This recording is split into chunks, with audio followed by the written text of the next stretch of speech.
تو جسم کا کون سا حصہ ہے کہ جو آپ بچائیں گے؟ تو اب ان کے جو رہنے کے انداز ہیں وہ کس طریقے سے ہمارے اوپر مقرر ہیں، یہ اللہ تبارک و تعالیٰ جانتا ہے، یہ عالم غیب ہے. صحیح. ٹھیک ہے، غیب کے معاملات ہیں کہ وہ کس انداز میں ہمارے اوپر مقرر ہیں. جہاں تک رہا کندھے کے حوالے سے معاملہ، تو بالکل یہ بچکانہ بات ہے کہ فرشتے ہوتے ہیں تو کیا ان کو تکلیف پہنچے گی؟ ایسا کچھ نہیں ہے. نبی کریم صلی اللہ تعالیٰ علیہ وآلہ وسلم نے حضرت امام حسن رضی اللہ تعالیٰ عنہ کو کندھے پر بٹھایا ہوا تھا، اور آپ علیہ الصلوۃ والسلام اس حال میں باہر تشریف لے کر آئے تو سیدنا ابوبکر صدیق رضی اللہ تعالیٰ عنہ نے دیکھ کر یہ کہا حضرت امام حسن سے کہ کتنی پیاری سواری ہے. یعنی نبی کریم صلی اللہ تعالیٰ علیہ وسلم کی طرف اشارہ کیا کہ آپ علیہ الصلوۃ والسلام جنہوں نے سوار کیا ہوا ہے تو کتنی پیاری سواری کے اوپر یہ حضرت امام حسن سوار ہیں. تو حضور علیہ الصلوۃ والسلام نے فرمایا کہ نعم الراکب، یہ بھی تو دیکھو کہ سوار جو ہے وہ کتنا پیارا ہے. سبحان اللہ. تو حضور علیہ الصلوۃ والسلام نے خود بٹھایا ہوا تھا.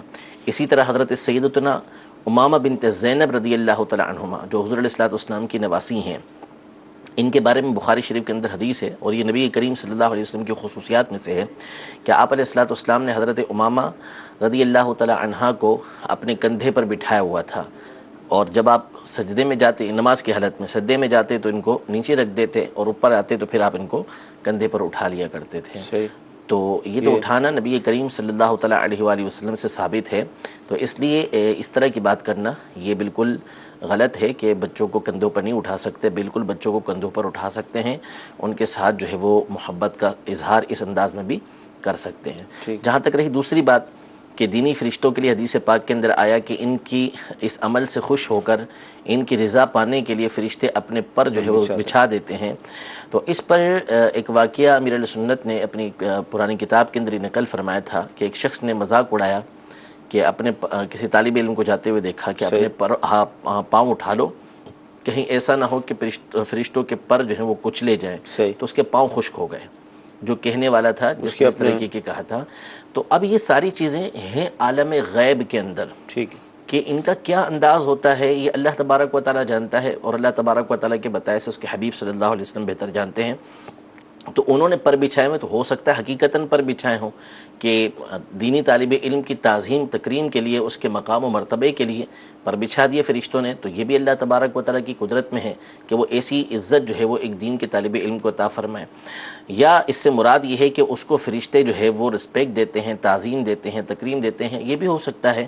تو بہرحال یہ ساری کی ساری جو چیزیں ہیں یہ غیب کے اندر ہے. ہمیں یہ انداز معلوم نہیں کہ کس انداز میں انہوں نے پر بچھائے ہوئے ہیں، اور اگر بچھائے ہوئے بھی ہیں بالفرض نظر بھی آ رہے ہوتے اور اس پر بھی ایک طالب علم دین چل کے جا رہا ہوتا، تو یہ اللہ تبارک و تعالیٰ کی طرف سے جو ہے وہ اس کو تعظیم دی گئی ہے، تو وہ اس انداز میں چل کے جاتا ہے، تو اس میں کیا حرج ہے. بہرحال حدیث پاک میں یہ ارشاد فرما دیا اب جو بندہ اس سے استہزاء کرے گا، جو اس کے ساتھ مذاق کرے گا، وہ خود سوچ لے کہ کس کے ساتھ مذاق کر رہا ہے. اگر تو اس کے سامنے حدیث ہے اور حدیث کو پیش نظر رکھتے ہوئے حدیث کے معنی کا وہ مذاق اڑا رہا ہے، تو یہ تو کفر بن جائے گا کہ نبی کریم صلی اللہ تعالیٰ علیہ وسلم کے فرمان کا مذاق اڑانا، اسے استہزاء کرنا، یہ تو سیدھا سیدھا بندے کو دائرہ اسلام سے خارج کر دے گا.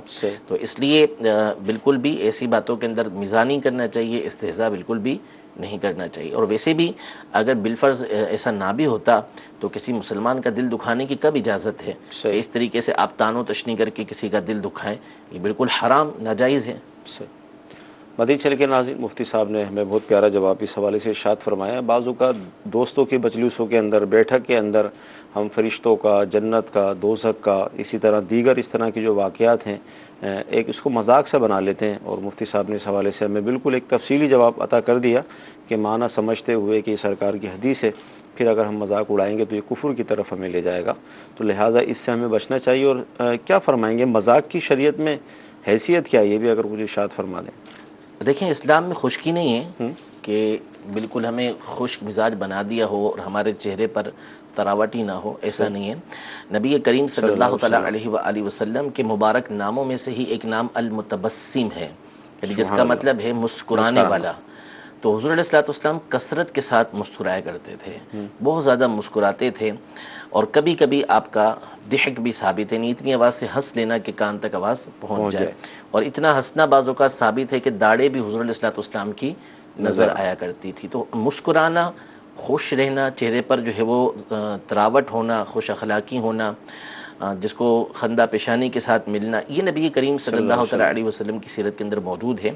اور ایک ہوتا ہے مزاح اور مزاح مذاق کرنا، مزاح کرنا، مذاق کرنا تو ایک الگ ہی چیز ہو جاتی ہے، مزاح نبی کریم صلی اللہ تعالیٰ علیہ وسلم سے یہ بھی ثابت ہے، لیکن دو باتیں، نمبر ایک کہ یہ مزاح وہ ہے کہ جس میں کسی کو کوئی تکلیف نہیں، یعنی جس کی وجہ سے کسی کا تمسخر اڑایا گیا، کسی کو حقیر جانا گیا، کسی کی دل آزاری کی گئی، یہ نبی کریم صلی اللہ تعالیٰ علیہ وسلم کی مزاح میں اصلاً ہی نہیں۔ آپ نے جو فرمایا مزاح تو وہ ایسا فرمایا کہ جسے ہی وہ کھلا تو سامنے والا خوش ہو گیا۔ ہم تو جب مذاق کرتے ہیں تو ایسا مذاق کرتے ہیں کہ سامنے والا ٹھیک ٹھاک تکلیف کے اندر مبتلا ہو چکا ہوتا ہے، اور اس کے بعد ہم اس کو کہتے ہیں کہ میں مذاق کر رہے تھے، آپ کا مذاق ہو گیا اور وہ تکلیف کے اندر مبتلا ہو گیا۔ حضور علیہ الصلوۃ والسلام کا مزاح ایسا ہوتا تھا کہ جب وہ حقیقت بات سامنے آتی تو وہ خوش ہو جاتا تھا سامنے والا۔ جیسے مثال کے طور پر ایک بوڑھی خاتون بارگاہ رسالت میں حاضر ہوئی، مشہور واقعہ ہے، انہوں نے کہا کہ میرے لیے دعا کیجئے کہ اللہ تبارک و تعالیٰ مجھے جنت میں داخل فرمائے، تو حضور علیہ الصلوۃ والسلام نے فرمایا کہ کوئی بوڑھی جنت میں داخل ہی نہیں ہوگی۔ اللہ پریشان ہو گئی کہ جنت میں داخل نہیں ہوگی، بوڑھی تو رونے لگی، تو حضور علیہ الصلوۃ والسلام نے فرمایا کہ جنت میں جو بھی جائے گا وہ جوان ہو کر ہی جائے گا۔ ابھی دیکھیں اس کا انتہا کیا نکلا، خوش ہو گئی وہ کہ میں تو جنت میں جاؤں گی تو جوان ہو کر ہی جا رہی ہوں۔ تو ایسا مزاح کہ جس میں کسی کی دل آزاری نہیں ہے، کسی کو تنگ کرنا نہیں۔ دوسری بات، امام غزالی رحمۃ اللہ تعالیٰ علیہ نے اس حوالے سے یہ بات ارشاد فرمائی کہ یہ مزاح بھی کبھی کبھی یعنی ایسا مزاح جو کسی کی تکلیف نہیں دے رہا وہ بھی ہر وقت نہیں کرنا۔ نبی کریم صلی اللہ علیہ وسلم کی سیرت طیبہ کے اندر یہ مزاح بھی آپ تلاش کریں گے تو آپ کو چند واقعات ملیں گے، زیادہ نہیں ملیں گے واقعات، اس لیے کہ یہ مزاح بھی بندہ اگر مسلسل کرتا رہے، بار بار کرتا رہے تو پھر اس کا وقار ڈیمیج ہوتا ہے، اور حضور علیہ الصلوۃ والسلام اس چیز سے پاک ہیں کہ کوئی معاملہ آپ کے ساتھ ایسا پیش آئے کہ جس سے وقار میں کمی آئے، ایسا ہو نہیں سکتا۔ تو آپ علیہ الصلوۃ والسلام کی سیرت کے اندر مزاح جو ہے وہ قلیل، یعنی آپ نے قلیل مزاح فرمایا، لیکن چہرے پر جو آپ کی مسکراہٹ ہوتی تھی وہ اکثر اوقات چہرے پر مسکراہٹ ہی رہا کرتی تھی۔ تو مزاح نہ کرنے کا مطلب یہ نہیں کہ بندہ خشک ہو جائے، چہرے پہ جلال کے آثار ہر وقت رہیں، سامنے والا دیکھ کر گفتگو کی ہمت نہ کر سکے، ایسا نہیں ہے۔ تو مزاح کیا جا سکتا ہے، لیکن مزاح ایسا ہو کہ جو کسی کے لیے تکلیف کا سبب نہ بنے، کسی کا تمسخر اس میں نہ اڑا گیا ہو، کسی کو اپنے طعن و تشنیع کا نشانہ نہ بنایا گیا ہو، تکلیف نہ دی گئی ہو، تو ایسا مزاح کرنے میں حرج نہیں ہے، لیکن کبھی کبھی کیا جائے۔ مدنی چینل کے ناظرین، آپ کی کورس تو ہم شامل سلسلہ کر رہے ہیں، SMS بھی کرتے ہیں۔ تو حضور یہ ارشاد فرمائے کہ صلاۃ الاوابین کے جو نوافل ہیں یہ پڑھ رہے تھے اور وضو ٹوٹ گیا اور وقت بھی ختم ہو گیا، تو کیا اس کی قضا کریں گے، کیا کریں گے؟ جی بالکل، جب نماز شروع کر دی، نوافل ہی تھے لیکن نفل شروع کرنے سے وہ لازم ہو جاتے ہیں، ٹھیک ہے، آپ جب اس کو توڑ دیا یا وہ ٹوٹ گئے تو پھر اس کی قضا کرنا پڑے گی۔ ٹھیک ہے۔ سردار آباد فیصل آباد سے ہیں ہمارے فیصل بھائی، پوچھنا چاہ رہے ہیں کہ اگر کوئی شخص دم درود یعنی تعویذ وغیرہ دیتے ہیں اور اس پر لاکھوں روپے وصول کرتے ہیں تو ان کا یہ فعل کرنا کیسا شرعاً جائز ہے یا اس پہ کوئی حکم ہے؟ لاکھوں روپے وصول کرتے ہیں، بڑی بات ہے، لاکھوں روپے، مجھے تو نہیں معلوم اتنے، SMS پہ تو یہ لکھا ہے۔ تو دم درود پر جو ہے وہ اجرت لینا تو جائز ہے، یعنی پھونکتے ہیں کچھ پڑھ کر، یہ تو بخاری شریف کی حدیث مبارکہ سیدنا ابو سعید خدری رضی اللہ تعالیٰ عنہ کی حدیث مبارکہ موجود ہے کہ یہ لوگ گئے تھے اور وہاں جا کے ایک قبیلے کے سردار کو بچھو نے ڈس لیا تھا، تو اس کے ڈسنے کے اوپر انہوں نے سورہ فاتحہ پڑھ کے دم کیا تھا اور اس کے اوپر بکریوں کا ریوڑ کا ایک حصہ لیا تھا۔ نبی کریم صلی اللہ علیہ وسلم کی بارگاہ میں حاضر ہوئے تو حضور علیہ الصلوۃ والسلام نے ان کی تائید فرمائی تھی، تو اس سے جو دم کرنا ہے اس کی تو اجرت لینا سیدھی صراحتاً حدیث سے ثابت ہے۔ اسی طرح تعویذ لکھ کر دینے پر جو ہے اس کی اجرت کے بھی جزیات علماء نے اپنی کتابوں کے اندر لکھے ہیں کہ یہ ایک جاری کی صورت بنتی ہے، تو اس پہ اجرت لینا ان کا یہ جائز ہے، اس کے اندر کوئی حرج نہیں ہے۔ تو شرعاً تو یہ لے سکتے ہیں، لیکن جو سلسلہ عالیہ قادریہ ہے اس کے اندر جو ہے وہ اجرت لینا اس کے اوپر ناپسندیدہ ہے، ٹھیک ہے، کہ نہ لی جائے، لیکن بہرحال اگر کوئی لیتا ہے تو شرعاً اس کے اوپر کوئی حرف نہیں ہے، جبکہ وہ واقعی صحیح طریقے سے دم کرتا ہو، صحیح طریقے کا تعویذ دیتا ہو، کوئی ناجائز تعویذ نہ دیتا ہو، کوئی ناجائز دم نہ کرتا ہو، یہ تو کروانا ہی ناجائز ہو جائے گا۔ باقی اگر جیسے دم کرنے کا حکم ہے، جیسے کیا جاتا ہے یا تعویذ دیا جاتا ہے تو اس پر اجرت لینے میں کوئی حرج نہیں ہے۔ یہاں پر آپ کو مدنی مشورہ پیش کریں گے کہ الحمدللہ عز و جل دعوت اسلامی کے ملک بھر میں اور ویسے بھی ویب سائٹ پر نیٹ کے ذریعے بھی تعویذات عطاریہ کا ایک پورا نظام الحمدللہ موجود ہے، اور بلا مبالغہ لاکھوں تعویذات عطاریہ فری میں یعنی مفت الحمدللہ یہ پیش کیے جاتے ہیں۔ تو آپ جن علاقوں میں رہتے ہیں وہاں پر قریبی دعوت اسلامی کے جو مراکز ہیں، مدنی مرکز فیضان مدینہ، وہاں آپ تشریف لے جائیں، یا اپنی مساجد میں آپ دیکھیں انشاءاللہ عز و جل مختلف اوقات میں، کہیں عصر سے مغرب، کہیں مغرب سے عشاء، کہیں عشاء کے بعد اس طرح کے یہ بستے لگتے ہیں جہاں پر مفت میں یہ تعویذات دیے جاتے ہیں۔ تو الحمدللہ یہ پورا نظام موجود ہے، تو آپ اس سے استفادہ بھی حاصل کر سکتے ہیں۔ جی مزید کورس لیں گے ہم۔ السلام علیکم ورحمۃ اللہ وبرکاتہ۔ وعلیکم السلام ورحمۃ اللہ وبرکاتہ۔ میرا نام محمد مزمل رضا اتاری ہے، میں جہلم سے بات کر رہا ہوں۔ میرا مفتی صاحب کی بارگاہ میں سوال یہ ہے کہ اگر ظہر کی نماز 4 رکعت ہیں، اگر بھول کر 6 پڑھ لی تو کیا حکم ہوگا؟ السلام علیکم ورحمۃ اللہ وبرکاتہ۔ وعلیکم السلام ورحمۃ اللہ وبرکاتہ۔ 4 کی جگہ 6 اگر پڑھ لیں۔ اب اس کی صورت بتائی نہیں کہ انہوں نے قادہ اخیرہ کیا تھا یا نہیں کیا تھا۔ اگر تو کیا تھا اور پھر کھڑے ہو گئے تو اس صورت میں تو ان کے جو آخری 2 رکعت ہیں وہ نفل ہو گئے، وہ ادا ہو گئے، اور اگر نہیں کیا تھا تو پھر تو 6 کی 6 رکعتیں ان کی باطل ہو گئیں۔ ٹھیک جی، اگلی کال۔ السلام علیکم ورحمۃ اللہ وبرکاتہ۔ وعلیکم السلام ورحمۃ اللہ وبرکاتہ۔ دارالفتا اہل سنت میں میرا یہ سوال ہے کہ میرا نام اصغر علی ہے، کچھ اسلام بھائی کہتے ہیں یہ نام درست نہیں ہے، تو کیا اصغر علی درست نہیں ہے؟ علی اصغر، اصغر محمد اصغر، کون سا نام درست رہے گا؟ مفتی صاحب سے میرا یہ عرض ہے۔ جی کیا فرمائیں گے اصغر نام کے حوالے سے؟ محمد اصغر، اس کو تو علماء نے منع فرمایا کہ یہ نہیں رکھا جائے گا، کہ محمد اصغر نہیں ہو سکتے، محمد اکبر ہی ہیں۔ ٹھیک ہے۔ باقی رہا اصغر علی، تو اس میں تو بظاہر کوئی حرج نظر نہیں آتا۔ اسی طرح علی اصغر کہنے میں بھی کوئی مسئلہ نہیں، ہمارے تو مفتی صاحب علی اصغر صاحب ہیں، ٹھیک ہے، تو وہ تو علی اصغر میں تو کوئی مسئلہ نہیں۔ اسی طرح اصغر علی کوئی نام ہے تو اس میں بھی کوئی حرج نہیں ہے، البتہ محمد اصغر رکھنے سے علماء نے منع فرمایا۔ ٹھیک جی، اگلی کال۔ دارالفتہ اہل سنت میں میرا یہ سوال ہے کہ ہم کرائے سے مکان لے رہے ہیں جس کا کرایہ 6,000 روپے ہے، اور اگر ہم اس کو قرض کے طور پر 2 یا 2.5 لاکھ روپے قرض دیتے ہیں تو اس کا کرایہ 1 یا 2,000 روپے ہو جاتا ہے، تو اس صورت میں وہ مکان ہم لے سکتے ہیں کرائے سے؟ ایڈوانس زیادہ کر دیں تو کرایہ یہ کم ہو جاتا ہے۔ انہوں نے خود سے کہہ دیا کہ اس کو قرض مزید دے دیں۔ اصل میں یہ مزید قرض نہیں ہوتا، یہ ایڈوانس ہی زیادہ کرنا ہوتا ہے، لیکن اگر اس کو قرض بھی کہیں گے، ویسے بھی قرض ہی ہوتا ہے ایڈوانس جو دیا گیا ہوتا ہے، تو اس پر فتویٰ یہی ہے کہ زیادہ ایڈوانس دے کے کم کرایہ لینا یہ ناجائز ہے، یہ سود کی قسم بنتی ہے، تو اس لیے اس کی اجازت نہیں ہے کہ زیادہ ایڈوانس لیا جائے اور کم کرایہ یہ دیا جائے، زیادہ ایڈوانس رکھوا کے کم کرایہ دیا جائے، اس کی شرعاً اجازت نہیں ہے۔ ٹھیک جی، اگلی کال۔ میرا سوال یہ ہے کہ میں نے گائے کا بچڑا رکھا ہوا ہے شروع سے، جب گائے میرے پاس تھی تو پیدا ہوا، رکھا اس نیت سے کہ اپنے بچوں کا حقیقہ دوں گا، تو اب وہ 1.25 سال کا ہو چکا ہے، لیکن اسے ایک بیماری لگی ہے جسے منہ کھر کہتے ہیں، اور اس کے پاؤں خراب ہو گئے ہیں، ان کے کھر اتر رہے ہیں۔ کیا کھر ٹھیک ہونے کے بعد وہ عقیقہ دیا جا سکتا ہے یا نہیں لگ سکتا؟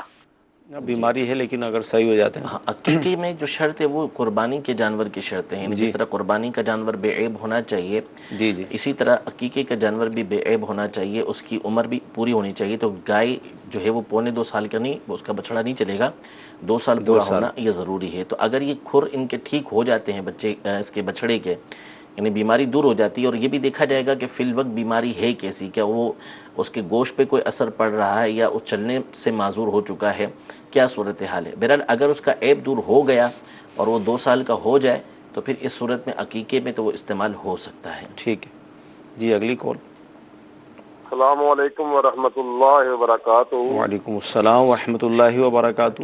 محمد اشرف اتاری، ہارون آباد، ضلع بہاول نگر سے عرض کر رہا ہوں۔ مفتی صاحب کی بارگاہ میں سوال ہے کہ ماہ سفر آئندہ آ رہا ہے محرم کے بعد، تو اس میں شادی کے بارے میں لوگوں کے اندر بڑے توہمات پائی جاتی ہیں کہ سفر کے مہینے میں شادی نہیں کرنی چاہیے، اس کے بارے میں ارشاد فرمائیں، جزاکم اللہ خیر۔ السلام علیکم ورحمۃ اللہ وبرکاتہ۔ وعلیکم السلام ورحمۃ اللہ وبرکاتہ۔ جس طرح میں نے عرض کیا تھا کہ سفر میں تردید تو بہرحال ہاں مدنی چینل چونکہ اس کی تردید کرتا ہی رہتا ہے، یعنی ظاہر سی بات ہے کہ ہم جو غلط ہے اس کو غلط تو بیان کرتے ہی رہیں گے، اور ایک چیز جو کہ لوگوں میں عام ہوتی ہے اور اس کی تردید بھی اسی درجے پر کرتے رہنا پڑتی ہے، یعنی بار بار اس کو بتانا پڑتا ہے کہ یہ چیز غلط ہے، تو ہی لوگوں کے ذہن کے اندر وہ راسخ ہوتی چلی جاتی ہے۔ تو ہمارے یہاں یہ جو معروف ہے کہ محرم اور سفر کے اندر نکاح شادی وغیرہ نہیں کرنی چاہیے، اس میں خاص طور پہ سفر کے حوالے سے یہ کہتے ہیں کہ اس میں بلائیں نازل ہوتی ہیں، تو اس پر کئی مرتبہ ہمارے یہاں سے بیان کیا جا چکا ہے کہ اس کی کوئی اصل نہیں ہے۔ سفر کے لیے تو حدیث پاک کے اندر موجود ہے کہ لا سفر کے اندر کسی طرح کی کوئی برائی نازل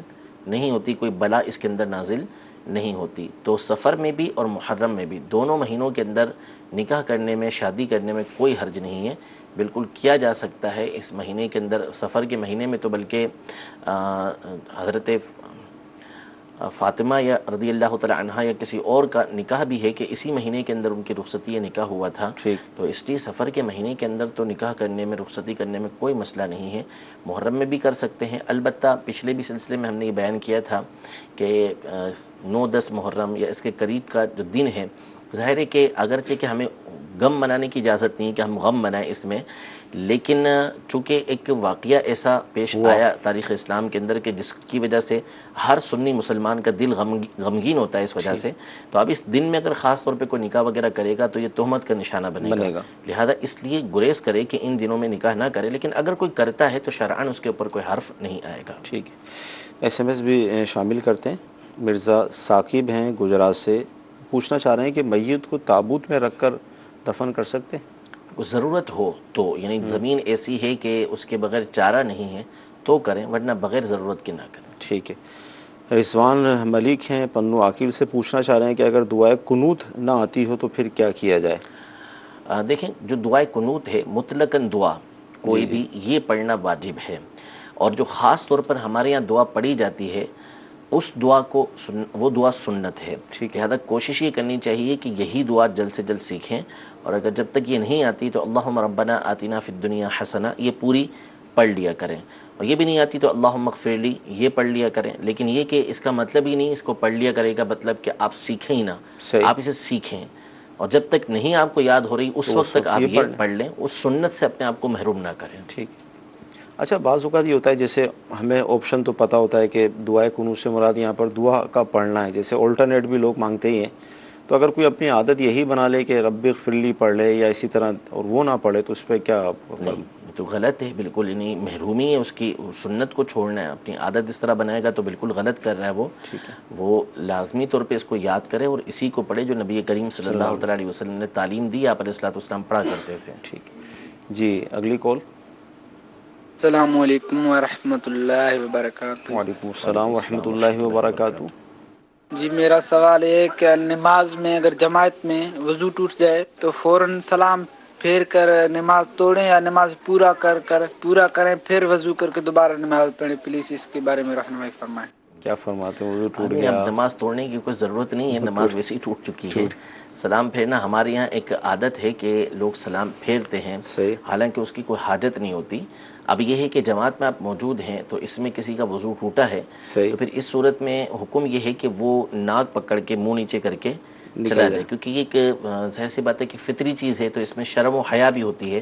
تو ناک پکڑ کے جائے گا تو لوگ یہ سمجھیں گے کہ شاید اس کی نکسیر پھوٹ گئی ہے، اس لیے نکل گیا ہے. تو اس طرح بندہ جو ہے وہاں سے نکل جائے. نکلنا ان کے اوپر لازم ہوگا کہ وہاں سے نکل جائے، اور صفوں کو بھلے اگر چیرنا پڑے تو چیر کے بھی وہ نکلتے چلے جائیں اور جا کے وضو کریں. اور بہتر یہ ہے کہ ابتدا سے نماز پڑھنا شروع کریں. اچھا، جیسے ہم لوگ مدنی قافلوں میں جب سفر کرتے ہیں تو نماز کے احکام کا ہلکا لگتا ہے، ہر طرح کا طبقہ ظاہر اس میں سفر کرتا ہے ہمارے ساتھ، تو محسوس یہ ہوتا ہے اس میں کہ جب یہ بات آتی ہے نا وضو ٹوٹنے کی تو ایسا لگتا ہے کہ لوگ پڑھ لیتے ہیں نماز. نہیں، یہ تو بہت غلط ہے. یہ تو سیکھنا بھی بہت ضروری ہے کہ وضو جب ٹوٹ گیا تو نماز ہی نہ رہی. وہ شرم کی وجہ سے دیکھا دیکھی، وہ ایسی نقل اتارنے کی، اس میں تو بہت غلط ہے. اس میں تو یعنی بعض تو بہت سخت معاملات ہو سکتے ہیں. اور ایک بزرگ رحمۃ اللہ تعالیٰ علیہ کا واقعہ شرح الصدور کے اندر 2 سندوں کے ساتھ موجود ہے کہ قبر کے اندر گئے تو فرشتوں نے کہا کہ ہم آپ کو جو ہے وہ ایک گرز تو ماریں گے ہی ماریں گے، یعنی لوہے کا جو گرز ہوتا ہے وہ ماریں گے. وجہ پوچھی کہ کیوں؟ تو کہا کہ اس کی وجہ یہ ہے کہ ایک مرتبہ ایک مانگنے والا حقدار آیا تھا، اس کو آپ نے دیا نہیں، جھاڑ دیا تھا. اور دوسرا یہ کہ ایک مرتبہ آپ نے بے وضو نماز ادا کی تھی، تو ایک مارا جس سے سارا جسم جل گیا، پھر دوبارہ ان کی جو ہے وہ تخلیق کی گئی. تو اب یہ واقعہ اس کے اندر لکھا ہے. تو اس طرح یہ جو معاملات پیش آتے ہیں، اس طرح کا معاملہ اگر کسی کے ساتھ پیش آ جائے تو ہرگز وہ شرمائے نہیں، کیونکہ شرع کا حکم ہے اور شریعت نے بتا بھی دیا طریقہ کہ ناک پر ہاتھ رکھ کے وہ نکل جائے تاکہ لوگ یہ سمجھے کہ اس کی نکسیر پھوٹی ہے. جی مدی شہر کے ناظرین، اگلی کال لیں گے ہم. میرا مفتی صاحب سے سوال یہ ہے کہ مجھے کسی نے بتایا کہ بدھ والے دن ناخن نہیں کاٹنے چاہیے، تو یہ کیا بات صحیح ہے یا غلط ہے؟ اس کے بارے میں ذرا بتا دیں، مہربانی ہوگی. جی بدھ کے دن ناخن کاٹنا، دیکھیں ناخن کاٹنے کے لیے تمام کے تمام دن میں ناخن کاٹے جا سکتے ہیں، اس میں کوئی ممانعت نہیں ہے، دن میں بھی کاٹے جا سکتے ہیں، رات میں بھی کاٹے جا سکتے ہیں۔ رات میں کاٹنے کے حوالے سے بھی ہمارے یہاں ایک مشہور ہے کہ رات کو ناخن نہیں کاٹنے چاہیے، حالانکہ فتاوی عالمگیری میں امام ابو یوسف رحمۃ اللہ تعالی کا قول موجود ہے کہ جس سے واضح ہوتا ہے کہ اگر ناخن رات میں بھی کاٹے تو اس کے اندر کوئی حرج نہیں ہے۔ جہاں تک رہا دن کے معاملے میں، تو اس میں البتہ بدھ کے دن کے حوالے سے ایک روایت آئی ہے، حدیث آئی ہے جو سند کے اعتبار سے ضعیف ہے، لیکن چونکہ یہ معاملہ ترغیب و ترہیب کا ہے، یعنی جس کے اندر کسی چیز کی احتیاط موجود ہے، ایک چیز کی جو ہے ایک چیز سے روکا گیا ہے اور کوئی حکم شرع اس پر مرتب نہیں ہوتا، تو اس لیے علماء نے یہ ارشاد فرمایا کہ اس حدیث کے پیش نظر بدھ کے دن ناخن نہ کاٹے، بچے اس سے، لیکن اگر کسی نے کاٹے تو گناہگار نہیں، بلکہ اگر 40واں دن بدھ کے دن ہی ہو رہا ہے، اب اگر نہیں کاٹے گا تو 40 دن ہو جائیں گے، یہ گناہگار ہوگا، تو اب اس پر لازم ہوگا کہ اس دن بھی یہ بالوں کو اس دن بھی یہ ناخن کو کاٹے گا۔ تو بہرحال عام طور پہ کسی بھی دن جو ہے وہ ناخن کاٹنے کی ممانعت نہیں ہے، جب چاہے کاٹ سکتا ہے، لیکن بہتر یہ ہے کہ بدھ کے دن نہ کاٹے کہ اس میں ممانعت آئی ہے اور اس کی وجہ سے بیماری بھی ہو سکتی ہے۔ ٹھیک، ناخن کاٹنے کے لیے ویسے آپ مشورہ پیش کریں گے جمعے کی نماز اور جی بالکل، اہتمام اگر ہم جمعے کے دن کاٹیں۔ اب ہمارے یہاں یہ ہے کہ جمعے کے دن کاٹتے بھی ہیں تو جمعے کی نماز سے پہلے کاٹتے ہیں، جی وہ بھی جائز ہے کاٹنا، لیکن جو بہتر ہے وہ جمعے کی نماز کے بعد ہے۔ وجہ اس کی علماء نے یہ لکھی تاکہ اس کے جو ناخن وغیرہ ہیں یہ بھی نماز جمعہ میں شامل ہوں، تو ایک ایک چیز جو ہے وہ نماز جمعہ کے اندر جانی چاہیے، تو اگر اس میں ناخن جمعے کی نماز کے بعد کاٹیں تو بہتر ہے، ورنہ اگر پہلے بھی کسی نے کاٹے تو اس میں حرج کوئی نہیں ہے۔ ٹھیک جی، اگلی کال۔ میں نے یہ پوچھنا تھا کہ احرام کی حالت میں طواف کرتے دوران جو دایاں بازو جو ننگا ہوتا ہے، کیا نماز کے دوران بھی اس کو ننگے رہنے دینا ہے کہ اس کو ڈھانپنا ہے؟ احرام کی حالت میں؟ جی بالکل، احرام کی حالت میں یہ اشتباہ کہلاتا ہے کہ بندہ جب طواف کرتا ہے، وہ طواف کے جس کے بعد سعی ہوتی ہے، جیسے عمرے کا طواف کر رہا ہے یا حج کا وہ طواف کر رہا ہے کہ جس کے بعد اس نے سعی کرنی ہے، تو پھر اس صورت میں اجتباع کیا جاتا ہے، یعنی الٹا کندھا جو ہوتا ہے وہ خالی رکھا جاتا ہے، کھلا رکھا جاتا ہے، اس کے اوپر کپڑا وغیرہ کچھ نہیں ہوتا، تو اس کو اجتباع کہا جاتا ہے۔ اب اجتباع یہ ہے طواف کے دوران، جب طواف کر لیا تو طواف کے فوراً بعد یہ کندھے کو ڈھانپ لے، نماز اس حالت کے اندر پڑھنا یہ مکروہ ہے، اس کی اجازت نہیں ہے کہ اس حالت کے اندر نماز پڑھی جائے، خاص طور پہ نماز میں اس کا اہتمام کرنا ضروری ہے، تو بہتر یہی ہے کہ جیسے طواف مکمل ہو تو اپنے کندھے کو آپ ڈھانپ لیجئے، اور تاکہ نماز پڑھنے جائیں تو پھر کندھا جو ہے وہ غفلت کے اندر کھلا نہ رہ جائے۔ صحیح جی، اگلی کال۔ السلام علیکم ورحمۃ اللہ وبرکاتہ۔ وعلیکم السلام ورحمۃ اللہ وبرکاتہ۔ محمد حرم قطاری، عمان مسقط، دارالفتاح اہل سنت سے یہ سوال ہے، چند دن پہلے سلسلوں میں نے سنا ہوا تھا، مفتی صاحب فرما رہے تھے 40 حدیث جو یاد رکھتا ہے اس کی فضیلت بتا رہے تھے، یا 40 حدیث جو لکھتا ہے اس کی فضیلت آپ نے بتائی ہے، تو کیا سوشل میڈیا کے ذریعے آگے میسج کریں یا کوئی 40 حدیث جو دعوت اسلامی کے ذریعے آتی ہے، تو کیا اس کی بھی فضیلت وہی ہوگی یا اس کی فضیلت رہنمائی فرمانا؟ اصل میں یہ ہے کہ اس کو بندہ آگے پہنچائے، 40 حدیثیں جو ہے وہ ان کے دین کی میری امت تک جو پہنچا دے، اس کے لیے حدیثوں کے اندر بشارت آئی کہ حضور علیہ الصلوۃ والسلام اس کی شفاعت فرمائیں گے، اس کے ایمان کے گواہ ہوں گے، اس کے لیے اعلان ہوگا کہ جنت کے جس دروازے سے چاہے داخل ہو جائے۔ تو اس میں علماء نے یہ ارشاد فرمایا کہ یاد بالکل خود بھی یاد ہو جائے یہ ضروری نہیں ہے، اس نے وہ حدیثیں لیں اور جو واقعی سمجھا اس کو اور آگے پہنچا دیا اس نے، یا سمجھے سے مراد یہ کہ پڑھ لیا اس نے اور آگے پہنچا دیا، تو اس میں کوئی حرج نہیں ہے، پہنچایا جا سکتا ہے۔ تو اگر سوشل میڈیا کے ذریعے بھی پہنچاتے ہیں تو یہ پہنچانا تو ہے، لیکن یہاں پر یہ رہے گا کہ یہ آگے پہنچی ہے یا نہیں پہنچی، اس بات میں شبہ رہے گا، تو بہتر یہی ہے کہ زبانی یا تحریری پہنچانا ہے تو عوام تک پہنچائیے۔ اچھا، جیسے ہم لوگ درس و بیان کا سلسلہ کرتے ہیں اور اس میں احادیث بھی آتی ہیں، تو اس حساب سے تو سینکڑوں احادیث آ گئی ہوں گی، نیت کے اوپر ڈیپینڈ کرتا ہے، اور باقاعدہ الگ سے اب علماء نے جس طرح سے اہتمام کیا ہے وہ تو یہی کیا ہے کہ 40 نے لکھا اس حوالے سے کہ اس میں 40 حدیثیں لے کے اہتمام کیا ہے، کہ اہتمام کے ساتھ 40 حدیثیں الگ سے لکھی ہیں اور وہ پھر آگے پہنچائی ہیں۔ ٹھیک ہے جی، اگلی کال لیں گے۔ السلام علیکم ورحمۃ اللہ وبرکاتہ۔ وعلیکم السلام ورحمۃ اللہ وبرکاتہ۔ مفتی صاحب سے عرض ہے کہ کیا فیکٹری میں جہاں پہ مزدور مسلمان کام کرتے ہوں وہاں پہ ایک پرے روم ہو، اس میں جمعے کی نماز ادا کر سکتے ہیں؟ جزاک اللہ خیرہ۔ آمین۔ جی جمعے کی نماز، دیکھیں جمعے کی نماز کے لیے مسجد شرط نہیں ہے، ٹھیک ہے، کہ جمعے کے لیے مسجد کی شرط ہو۔ جمعے کے لیے کچھ اور شرائط مقرر ہیں، شہر کا ہونا، حاکم اسلام یا خلیفہ یا اس کی طرف سے جو نائب ہو وہ، یا عالم علماء بلد کی طرف سے اجازت ہو، تو یہ مختلف شرائط، اور اس میں سے ایک شرط ہے اذن عام کی، یعنی جو وہاں پر آنا چاہے وہ آ سکے۔ تو اگر فیکٹری کے اندر وہ روم ایسا ہے کہ جو آنا چاہتا ہے آ سکتا ہے، چاہے فیکٹری والا ہو چاہے فیکٹری سے باہر والا ہو، کہ جو اندر آ کے آنا چاہے نماز ادا کر لے، کسی کو روکا نہیں جاتا، تو اس پریئر روم کے اندر بھی نماز پڑھی جا سکتی ہے۔ اور اگر اس میں کوئی دوسرا نہیں آ سکتا، صرف وہیں کے لوگ آ سکتے ہیں، باہر سے اگر کوئی نماز پڑھنے کے لیے آنا چاہے تو اس کو پڑھنے کے لیے نہیں آنے دیا جائے گا، تو پھر اس صورت میں جمعہ جو ہے وہاں پہ منعقد نہیں ہوگا۔ عموماً فیکٹریوں کے اندر اس طرح اذن عام کی صورت نہیں ہوتی ہے۔ اب وہ فیکٹری کی نوعیت دیکھی جائے گی، بعض فیکٹریاں یعنی ایسی ہوتی ہیں کہ پورے علاقے ہی ہیں وہ، اور اس میں کیا صورت ہوتی ہے۔ بہرحال اصول ہم نے بتا دیا کہ اذن عام ہے یا نہیں ہے، اگر اذن عام ہے تو پھر اجازت ہے، ورنہ نہیں۔ اچھا، ایس ایم ایس یہ ہے کہ اگر بندہ کوئی منت مانگتا ہے اور پوری نہیں ہوئی تو اب کیا کرے گا، اس حوالے سے ارشاد فرمائیں۔ کیا منت مانی، کس طریقے سے مانی، اس کی وضاحت دینا پڑے گی کہ شرعی منت تھی، عرفی منت تھی، الفاظ کیا بولے ہیں۔ ٹھیک ہے جی، مزید کالس لیں گے۔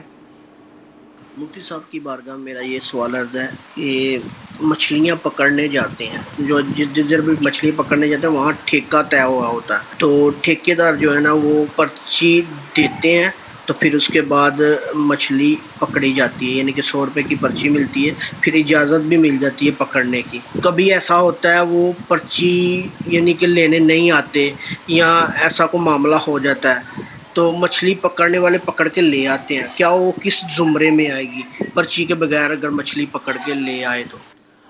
دیکھیں یہ مسئلہ اصل میں یہ ٹھیکے کا نہیں ہے، ٹھیکے کے مسائل الگ ہیں، تالاب کو ٹھیکے پر لینا اور اس میں مچھلیاں پکڑنا وہ مسائل جدا ہیں۔ یہاں پر مسئلہ یہ قانونی معاملات کا ہے کہ جہاں وہ علاقہ ایسا ہے کہ جس پر مقرر ہیں بندے کے یہ آگے ہر کوئی یہاں پر مچھلی کا شکار نہیں کر سکتا، قانون کے اعتبار سے جس کو پرمٹ ملے گا وہی آگے جا کے مچھلیاں پکڑ سکتا ہے، تو یہ قانوناً جرم بنے گا۔ باقی کہ مچھلیوں کا شکار کرنا اس کے مسائل الگ ہیں کہ وہ کب اور کہاں اجازت ہوتی ہے۔ اکثر عمومی طور پر ہمارے یہاں شکار کیا نہیں جاتا بلکہ شکار کھیلا جاتا ہے، اور شکار کھیلنا یہ ناجائز و حرام ہے۔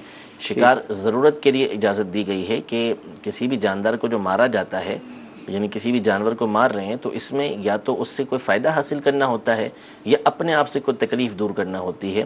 تو شکار سے مقصد کاروبار ہے یا اپنی غذا کا بندوبست کرنا ہے تو اس کی شریعت مطہرہ اجازت دیتی ہے۔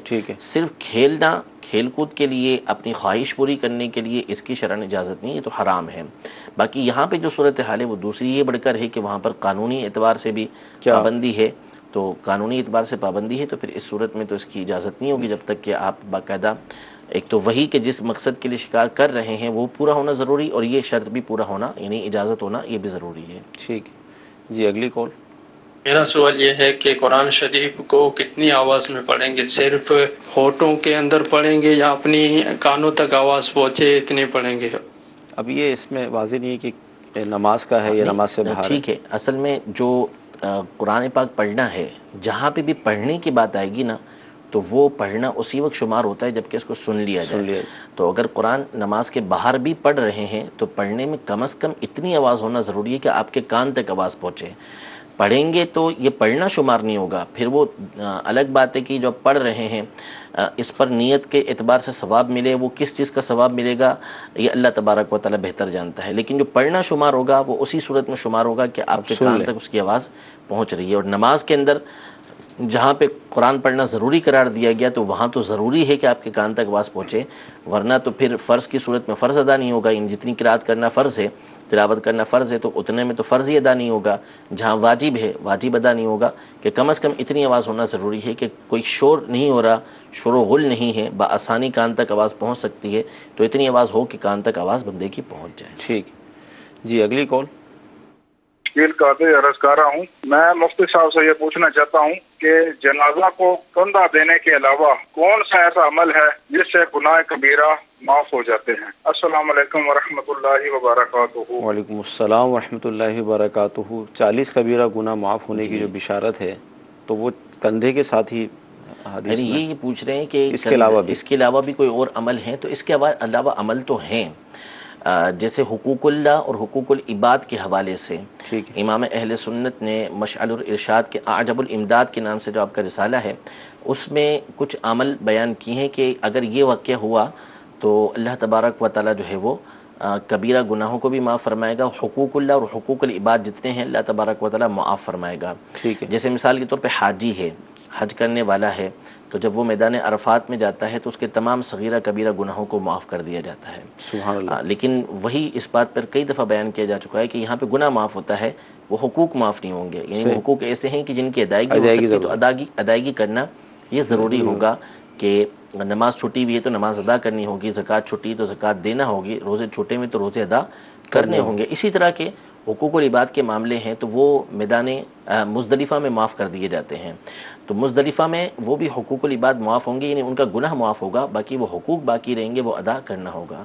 اسی طرح شہید بحر کے بارے میں حدیث پاک کے اندر موجود ہے کہ جو شہید بحر ہوتا ہے، یعنی سمندر میں جو جہاد کرتے ہوئے انتقال کر گیا، تو اس کے ذمے اگر کوئی حقوق اللہ اور حقوق العباد ہیں تو وہ تمام کے تمام حقوق اللہ تو اللہ تعالیٰ معاف فرما دیتا ہے، اور حقوق العباد بھی اللہ تبارک و تعالیٰ اپنے ذمے لے لیتا ہے کہ جس کے حقوق ہیں اللہ تبارک و تعالیٰ اس سے معاف کروا دے گا۔ لیکن بات وہی ہے کہ اس میں نیت خیر ہو، کہ جس کے حقوق العباد ہیں اس کے ادا کرنے کی اس کی نیت ہو۔ اسی طرح شہید صبر کے حوالے سے ہے، یوں ہی وہ مدیون، وہ مقروض کہ جس نے قرض اسی نیت سے لیا ہو کہ میں نے واپس کرنا ہے، اور اپنے طور پہ وہ مکمل کوشش کر رہا ہے کہ میں کسی طریقے سے قرض ادا کر دوں، اس کے اندر کوئی وہ کمی واقع نہیں کر رہا، تو ایسے کے بارے میں بھی فرمایا کہ اگر وہ انتقال کر جاتا ہے تو اللہ کی ذات سے امید ہے کہ اللہ تبارک و تعالیٰ اس کا جو حق العبد کا معاملہ ہے وہ اپنے ذمے لے کے قیامت کے دن اس بندے کی طرف سے اس سے معاف کروا دے گا۔ سبحان اللہ۔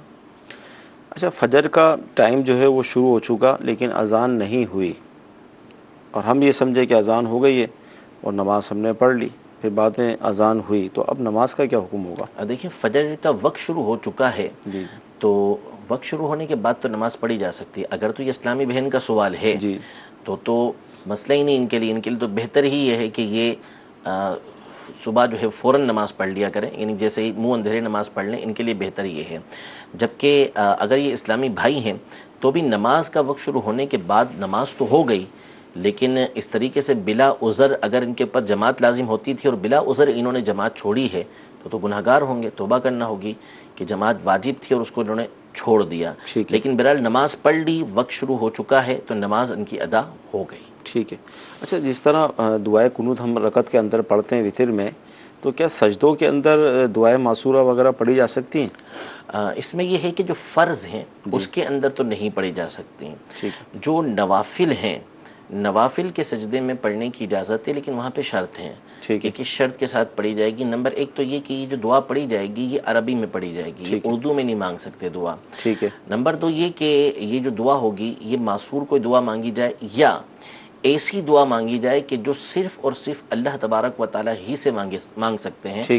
بندوں کے آپس میں جو سوالات ہوتے ہیں، مطالبے ہوتے ہیں کہ مجھے آپ یہ دے دو، میرے ساتھ یہ معاملہ کر لو، یہ آپ اس میں نہیں مانگ سکتے۔ وہ دعا ایسی ہونی چاہیے جیسے یا اللہ میری مغفرت فرما، مجھے جنت عطا فرما، جہنم سے پناہ عطا فرما، حضور علیہ الصلوۃ والسلام کا دیدار نصیب فرما۔ یہ چیزیں جو ہے وہ دعا کے اندر سجدے کے اندر مانگ رہا ہے، عربی میں مانگ رہا ہے، نفل ہے تو ایسی دعا مانگی جا سکتی ہے، فرض میں نہیں مانگی جائے گی۔ مدنی چینل کے ناظرین، سلسلہ ہوا، بہت اہم گفتگو ہوئی، یقیناً ہمارے علم میں اضافہ ہوا۔ کل جمعرات ہے، عصر کی نماز کے بعد پھر حاضر ہوں گے۔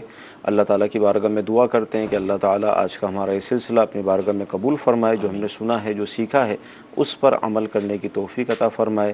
آمین۔ صلو علی الحبیب صلی اللہ تعالی علی محمد۔